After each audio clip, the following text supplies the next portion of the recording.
Después de 3 años de fuertes subidas en los mercados, hay que empezar a plantearse que puede haber algún tipo de corrección importante.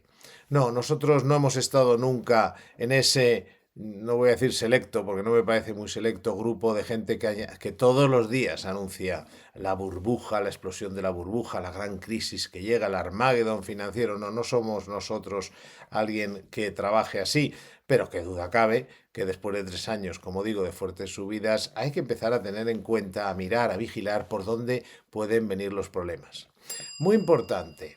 Estamos hablando probablemente más de una corrección que de un cambio de tendencia. Este es un matiz a considerar. Las correcciones en un mercado alcista, incluso aunque sean correcciones muy fuertes, del 10, 12, 15%, 20%, son más oportunidades que otra cosa. Es decir, lo importante va a ser cuando esto pueda ocurrir tener liquidez. Pero en principio estamos hablando más de ese tipo de cuestión, como ha pasado en otras ocasiones, por ejemplo en el año 87. Luego tampoco tenemos que descartar que antes de tener una corrección fuerte tengamos un periodo de euforia, una subida fuerte.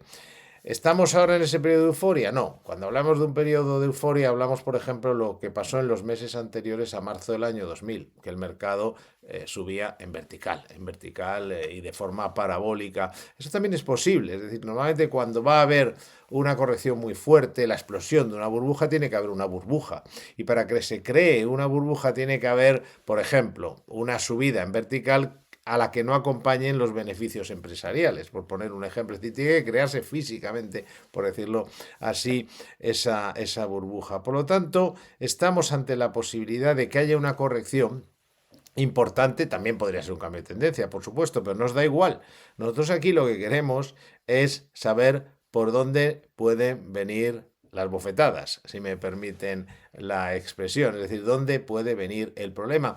Y ustedes dirán, bueno, ya lo dice todo el mundo, vienen de la burbuja de la inteligencia artificial, del precio de las siete magníficas. Bueno, lo primero que me gustaría aclarar es que lo que dice todo el mundo no suele ser lo que se cumple en estas cuestiones. Es decir, todas, yo creo que todas las que yo he vivido, y he vivido unas cuantas, las correcciones importantes, cambios fuertes de tendencia en el mercado, no han sido anunciadas por todo el mundo.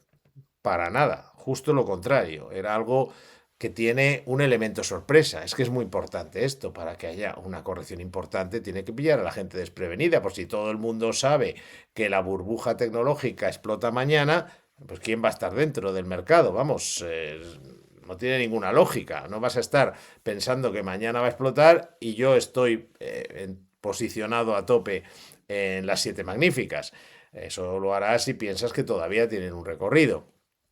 Por ejemplo, año 1987, que sí, lo he vivido, reconozco, soy boomer. Lo viví muy jovencito. Fue exactamente el día que empecé a trabajar. ¿Qué día fue? Fue un día, creo que fue un 20 de octubre del 87, del año 87. Yo entré a trabajar como becario en lo que eran ni siquiera era una sociedad de valores, era todavía un agente de bolsa. El día anterior me habían contratado y me dijeron, vente mañana al parqué para que veas de va esto. Todavía se hacían las operaciones en el parqué de la Bolsa de Madrid. Y vente mañana para que veas de qué va esto, es lo que me dijo mi jefe. Y fui al día siguiente y vi que iba aquello.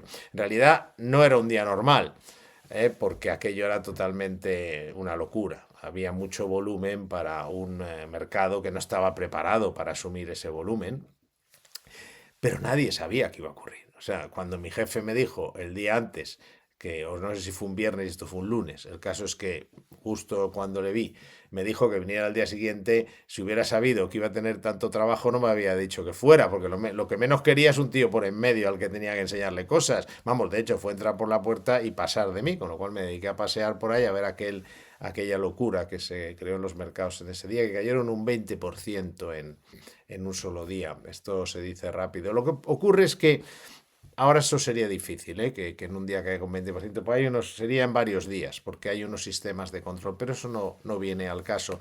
Lo que sí viene al caso es que en octubre del 87 Nadie o casi nadie hablaba de esto ni pensaba en ello. Yo ya seguía los mercados de antes porque me gustaba mucho, por eso quería trabajar en ellos y fui a buscar puesto de trabajo en una sociedad de valores o, insisto, entonces todavía durante unos meses un agente de cambio y bolsa que se llamaban, pero no se hablaba de ello ni en los periódicos, no había redes sociales, pero en los periódicos, ni en el parqué, ni en nada.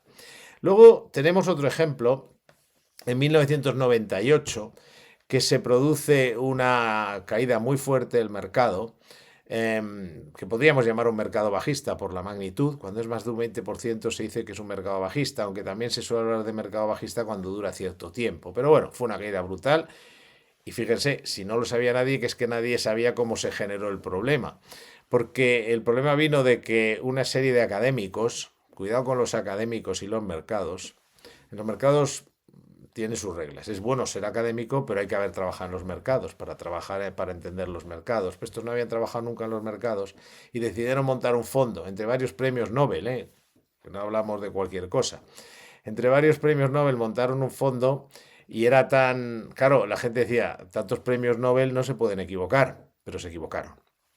El fondo estaba terriblemente apalancado, es decir, se endeudaba muchísimo, pero claro, como no se podían equivocar, no había problema, los bancos le prestaban todo el dinero que quería para sus inversiones y se equivocaron tanto que el fondo quebró, pero como era tan grande, porque todo el mundo había caído en esa trampa de que aquello era imposible que rompiera y que cayera, y por supuesto nadie lo decía, bueno, pues aquello rompió, cayó y tuvo que intervenir la Reserva Federal, imagínense, porque había muchos bancos con muchos problemas como consecuencia del dinero que le habían prestado a este fondo. Esto es importante para lo que vamos a decir luego. No, luego lo recordaremos, pero no lo olviden. Y por eso quería sacar este ejemplo porque he vivido otros de caídas fuertes, inesperadas, bueno, inesperadas todas. Por lo tanto, el colapso del fondo LTCM, Long Term Capital Management de los Nobel, de los premios Nobel, por supuesto no se lo esperó absolutamente nadie, y menos los bancos que le prestaban el dinero. Luego tenemos, y muy importante también porque tiene, y por eso también lo he cogido, tiene cierto paralelismo con la situación actual que fue la explosión de la burbuja de las empresas.com. Cuando llegó Internet pasó como ahora. La gente vio que aquello iba a ser importantísimo, pero se pasaron, no diré de frenada, de acelerada. Es decir, que se invirtió demasiado, demasiado rápido. Internet ha dado muchísimo dinero, es obvio, ahí está Amazon y compañía, Google, etcétera, pero ha tardado tiempo en generar todo eso. Entonces, aunque los mercados funcionan así, es normal que suban por las expectativas, se pasaron con las expectativas, sobre todo se pasaron en cuándo se iban a materializar estas expectativas. Yo creo que ahí me están siguiendo por dónde van a ir luego, en parte los tiros, pero ahí también me temo que les voy a sorprender. Pero sigamos con otra burbuja por acabar de cerrar el círculo muy, muy importante, que esta sí que generó un verdadero y auténtico largo mercado bajista, que fue la de las subprime. La burbuja de las subprime no la predijo más que una, no sé si a lo mejor dos personas. Que yo sepa, Michael Burry, que es un gestor de fondos y que no le hacía ni caso nadie, lo tienen, está muy bien explicado en la película The Big Short. No sé cómo, creo que es La Gran Apuesta, como se ha traducido al español. Pero es de las mejores películas financieras porque es bastante, está bien hecha, es decir, no es demasiado novelada, es real, aunque aquello era mejor la realidad que la novela. Y explica muy bien lo que ocurrió, cómo funcionan los mercados. Bueno, el caso es que el señor Burry, que era un gestor desconocido, por cierto, se dio cuenta de lo que estaba pasando. Quitando él, y dicen que Peter Thiel, que es un inversor muy famoso, esto no lo tengo comprobado, pero dicen que también él lo vio, pues nadie más. Yo diré que modestamente escribí un artículo en La Vanguardia, digo porque eso es comprobable, en el que decía que España era un hedge fund inmobiliario y sí advertía, no de esto, evidentemente, pero sí que había un riesgo de que aquí explotara una burbuja inmobiliaria. Porque claro, era la época en que pedías un préstamo y los bancos no solo te lo daban siempre, sino que te lo daban por encima del valor de la vivienda para que de paso te compraras un coche. Se llamaban préstamos, creo que era Cayenne, como el Porsche, ¿no? Y bueno, era el año, todo el mundo. Se juntaban cuatro amigos y compraban sobre plano unos adosados y los vendían sobre plano, especulaba todo el mundo. Y bueno, escribí sobre esto, pero ni siquiera llegué al punto, obviamente, de decir esto va a tener tal consecuencia. Pero bueno, sí dije que había que ser cuidadosos, pero vamos, anécdotas aparte, y lo mío fue una anécdota. La realidad es que en 2008 nadie dijo que quitando este sexto o estos dos señores lo que iba a pasar. Y esto nos lleva, claro, a pensar en que, o a plantear esto desde el punto de vista de, a lo mejor, la corrección que venga viene donde menos se la espera. Hay muchas más probabilidades. Puede que sea la primera vez en la que todo el mundo dice que la corrección viene por aquí y por ahí que viene. Pero sería la primera vez en la historia. Por lo tanto, en 1929, imagínense, para nada, lo vio nadie, ¿no? Entonces, bueno, sí, el banquero ese que le preguntó el limpiabotas qué valores debería de comprar. Dice incluso que es que el limpiabotas le daba consejos de lo que había que comprar. Y cuando el banquero vio que el limpiabotas le daba consejos sobre lo que había que comprar, se fue a su oficina y lo vendió todo. No sé si es cierto, es una anécdota, creo que es cierto, que es una anécdota real. Pero bueno, de nuevo fue uno el que lo hizo, porque ha quedado en la historia. Dicho esto, ¿dónde se las espera menos ahora? Porque tenemos que pensar en cosas que puedan pasar, pero que no sean esperadas por todo el mundo, porque si no, no habría elemento sorpresa. Entonces, la primera, ¿dónde podría, por ejemplo, estallar una burbuja ahora? La gente dice que hay una burbuja en las siete magníficas, en las grandes compañías tecnológicas. Esto es muy discutible, porque para que haya una burbuja tienen que haber subido muchísimo sus cotizaciones, pero no haber acompañado los ingresos. He hecho un vídeo al respecto, por lo tanto no voy a insistir, pero solo para plantear la idea, las siete magníficas ganan muchísimo dinero. Alphabet, es decir, Google, Amazon, Microsoft, Apple, etcétera. Es cierto que están invirtiendo mucho en inteligencia artificial, pero vamos primero a lo de la burbuja.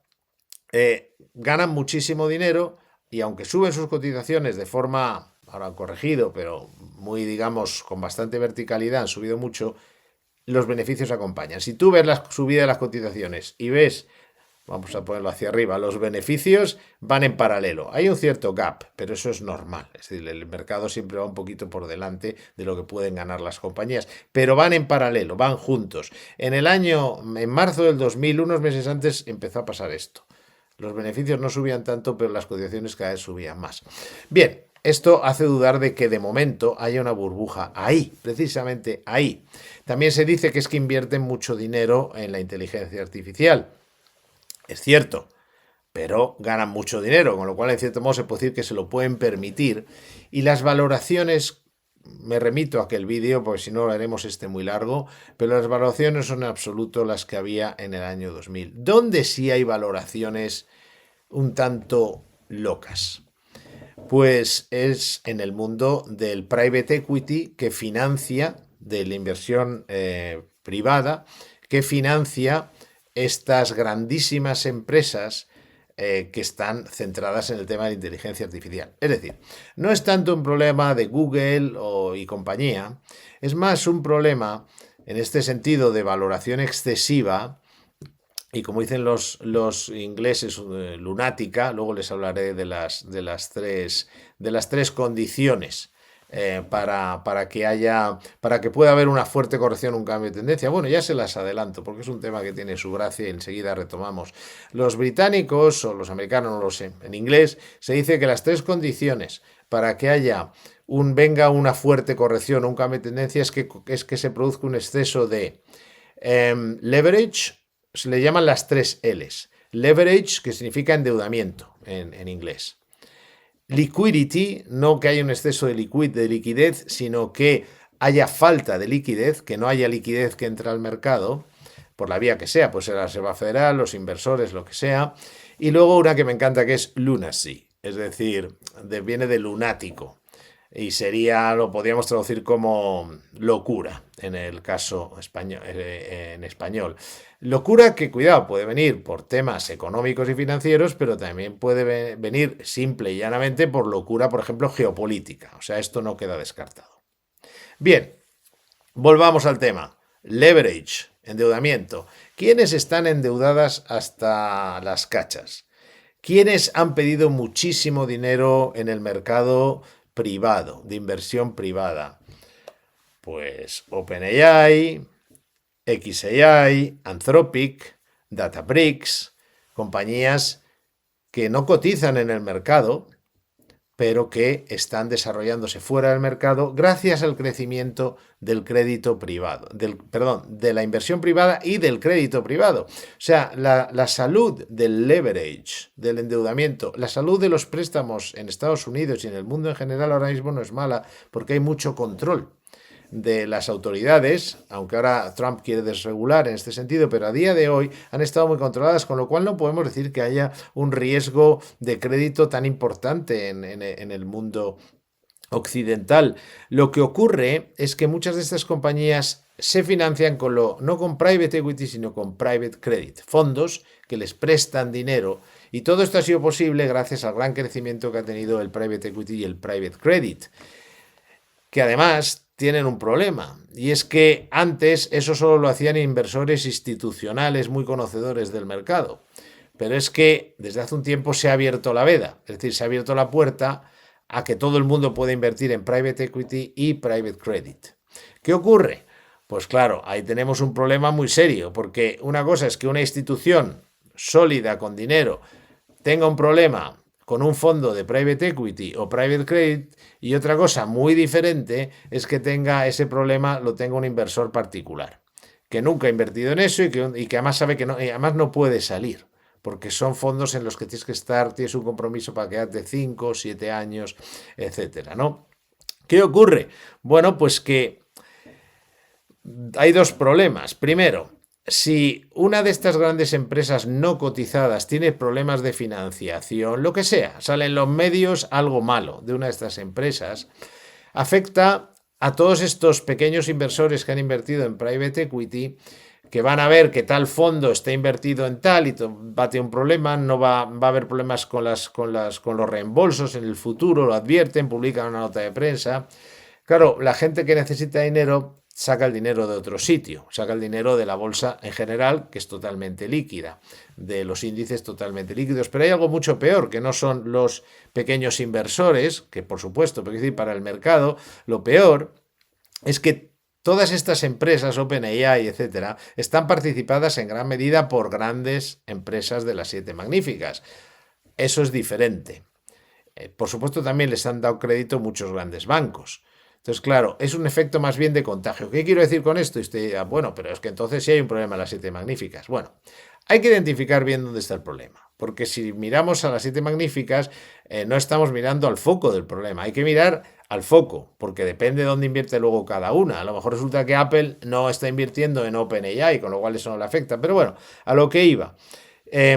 Lo que tenemos que mirar es si hay problemas en estas, sobre todo en la burbuja, en la posibilidad de algo grave que obviamente contagia al mercado, porque es a lo que estamos, a ver qué puede crear una corrección importante, donde hay que poner el foco, y desde luego nosotros lo hacemos, es por supuesto en las siete magníficas y sus valoraciones, pero eso es muy fácil, es seguir cuál es el PER, en fin, ahí tienen mi vídeo al respecto, pero hay que mirar al mercado privado, a todas estas grandísimas empresas que están interconectadas con grandes empresas del Nasdaq, con Amazon, por supuesto con Nvidia, que tiene participaciones en alguna de ellas, etcétera. Con lo cual han creado una especie de tela de araña que recuerda un poco, por cierto, a otra crisis, que fue la de una que se produjo en los mercados emergentes del sudeste asiático y que tenía mucho que ver Corea, etcétera, con que en esos países todas las empresas estaban interconectadas. Entonces caía uno y todas iban detrás. Y por supuesto, mucho cuidado, y esto hay que vigilarlo mucho, con el crédito privado y con el private equity. Es decir, porque si un gran fondo de private equity, no quiero decir nombres, pero de una gestora de estas muy importantes, tiene un problema, estamos hablando de que no es como antes, que lo tenía y la cosa quedaba entre cuatro amiguetes, es decir, entre instituciones, inversores institucionales. No, no, ahora ahí van a ir detrás muchísimos pequeños ahorradores, veríamos eso cómo afecta al mercado. Private equity, private credit y lo que ocurra en las grandísimas, grandísimas empresas de que están creando la infraestructura de Internet, por decirlo así. Que por supuesto, ya les digo, la gran mayoría serán muy rentables y valdrán muchísimo dinero. El problema es otro. El problema es que en algunos casos, algunas se quedarán en el camino. Esta es la clave. O en algunos casos habrá expectativas irreales. Es decir, que va a ocurrir lo que se está pensando, pero tarda más. No sé si ustedes han hecho alguna vez un business plan. Yo todos los que he hecho han funcionado, gracias a Dios, pero muchas veces se han retrasado. Es decir, yo pensaba que mi empresa iba a ganar esto, facturar aquello, no sé qué, en 3 años. Y a lo mejor ha tardado 4 o 5. Luego ha ido muy bien, pero claro, ese gap, ese espacio de tiempo es el que los bancos empiezan a pedir que les devuelvan el dinero porque están preocupados. Los seguros, las empresas de crédito privado empiezan a pedirlo. Por cierto, empresas de crédito privado que cuando prestan dinero no usan a grandes empresas de rating para hacerlo, sino que les es más sencillo y nadie pregunta hacerlo con pequeñas empresas de rating que compiten mucho y que son un poco, digamos, son bastante más flexibles que una que se juega un gran prestigio. Esto también hay que tenerlo en cuenta. Bueno, este sería para nosotros casi el elemento, el punto, el sitio donde podríamos tener la típica sorpresa burbuja barra crisis de financiación, etcétera. Luego tenemos un segundo riesgo, que iré rápido por él, pero que es muy importante, y es que en los mercados lo que sabe todo el mundo ya está en los precios. Es decir, todos sabemos que la inteligencia artificial va a ser probablemente la mayor revolución tecnológica que ha existido. Después de quitando la rueda y la electricidad, veo pocas cosas que puedan ser tan importantes. Y eso va a generar una enorme productividad y va a ser maravilloso para las empresas. Ya veremos para la sociedad del empleo, pero hablamos de empresas. Esto es un vídeo sobre bolsa, sobre las empresas. Entonces, lo que ya está, lo que ya conoce todo el mundo, está en los precios. ¿Sabe todo el mundo ya que se va a disparar la productividad de todas las empresas gracias a la IA? Parece que más bien se ha descontado del todo o en gran medida en las grandes, en las siete magníficas. Pero cuidado, que estamos en un momento que se parece. En los inicios es muy difícil decir hasta dónde puede llegar algo. No podemos ser tan prepotentes, decir, no, hasta aquí ha llegado las posibilidades de Google en la inteligencia artificial o de Amazon, que de entrada va a tener un 10% de personal y un 80 o 20% de personal y un 80% de robots y de algoritmos, y no ha llegado todavía, creo, ahí. ¿Se ha descontado si la Reserva Federal va a bajar los tipos de interés? Pues eso yo creo que, por ejemplo, no está descontado en el mercado. Eso nos da un cierto colchón, porque si en los próximos meses la Reserva Federal baja los tipos de interés, eso da una gran protección. Al mercado le encantan las bajadas de tipos de interés. También está descontado si los beneficios están creciendo o sea, si está descontado que están creciendo muchísimo, porque yo les he dicho que no hay una burbuja porque los beneficios están creciendo al 14% en Estados Unidos. Algo menos en Europa, pero también. Bueno, bastante menos en Europa, pero en Europa ya con que crezcan nos damos por contentos, ¿no? Entonces, crecen, pero ya lo sabemos. Es decir, tendrían que crecer bastante más para que eso sea un motor para el mercado. Eso es algo que sí nos preocupa un poco y hay que seguir. Podríamos tener, si no una fuerte corrección, sí una corrección para que el mercado bajara hasta el punto en el que, digamos, no estén tan descontados que los beneficios son tan buenos.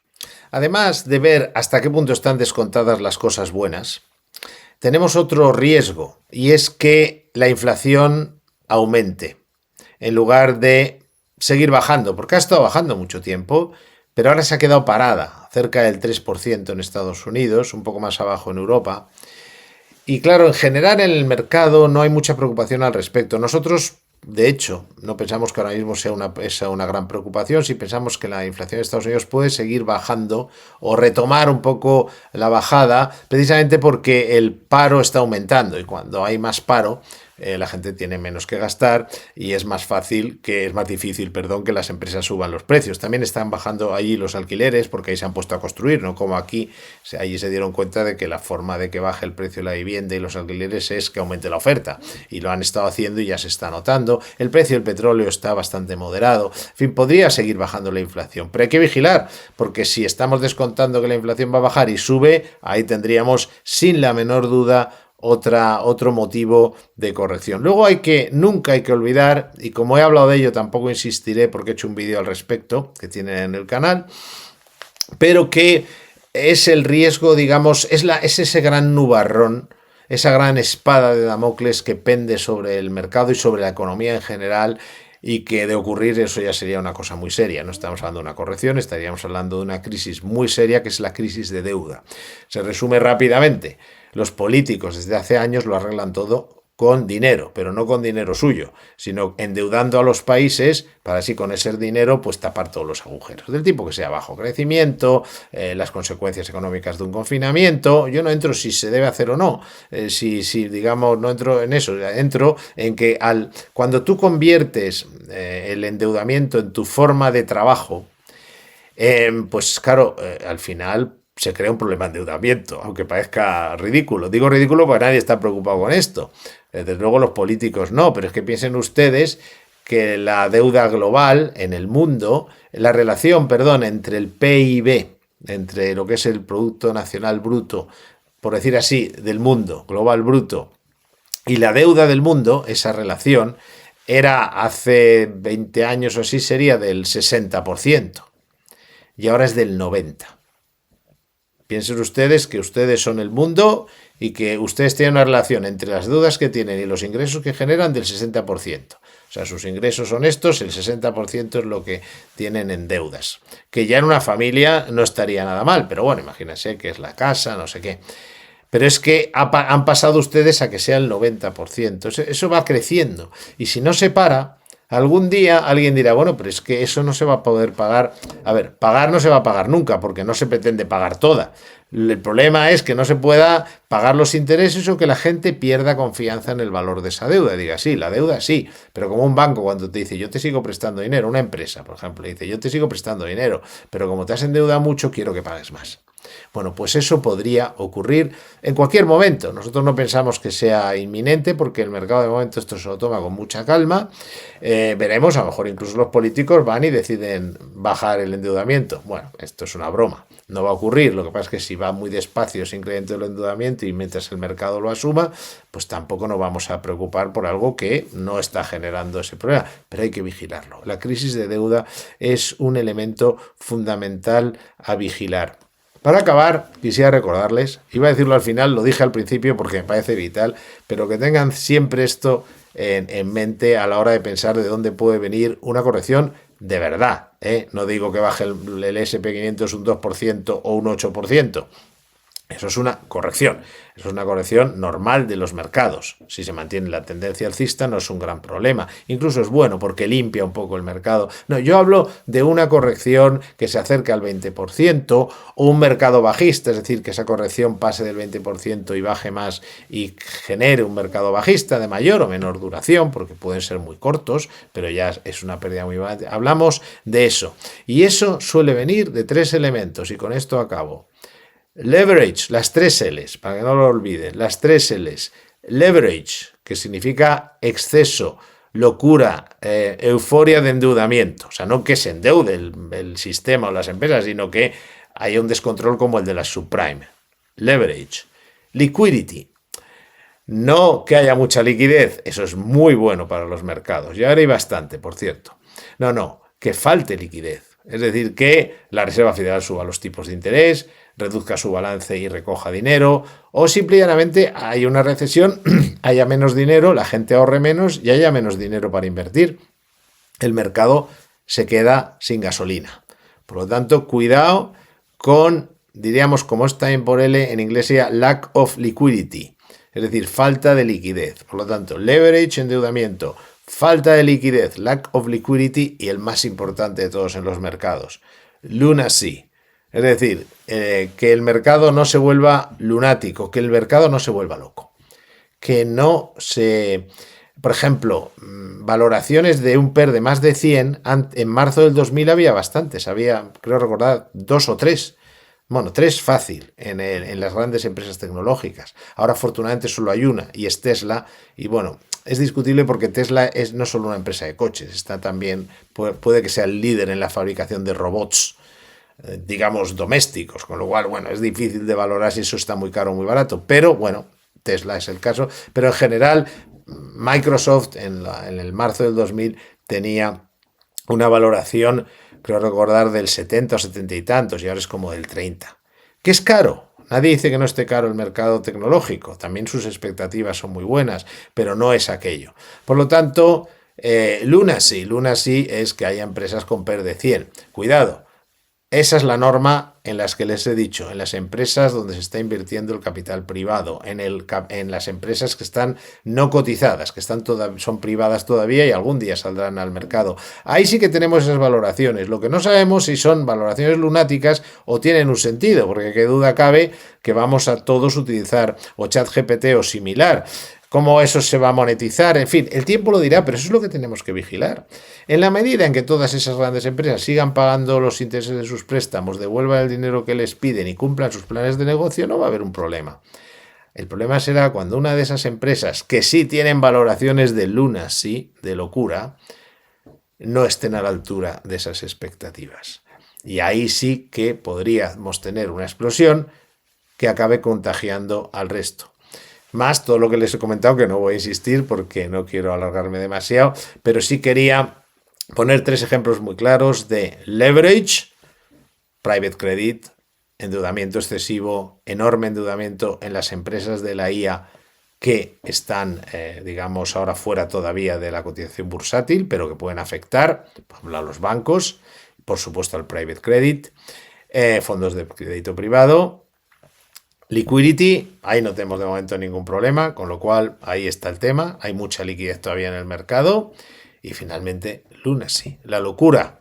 Cuidado con la locura en los mercados financieros, pero también cuidado con la locura de hacer lo que digan un montón de influencers que jamás han invertido, que no invierten, que no asesoran a otros o lo hacen de forma un poco de barra de bar. Y que, bueno, pues de repente todos dicen lo mismo en las redes. Eso también es una locura. O sea, las locuras hay que tener cuidado en ambos sentidos. Pero hoy estamos viendo cómo tenemos cuidado de la locura desde el punto de vista de los precios, sobre todo, o de la geopolítica. Esto no habla mucho de ello porque ahora mismo no hay un elemento ahí concreto de locura geopolítica que nos preocupe. Podría ser el caso de Ucrania si en lugar de irse a una solución se va a un empeoramiento. En Oriente Medio hay que reconocer que Trump pues lo ha hecho muy bien y desde luego el riesgo ahora de guerra ahí con Irán anulado, Hezbollah anulado, Hamas anulado y con digamos un acuerdo con los países árabes es muy bajo. O sea, tendría que venir por otro sitio que desconocemos y que habrá que mirar, pero la locura también puede venir por el lado geopolítico. Por lo tanto, atentos a las 3 L's de leverage, liquidity o lack of liquidity y Lunacy. En fin, espero que les haya sido útil, espero que les haya gustado. Si les ha gustado, den un like, porque así les puede gustar a otras personas.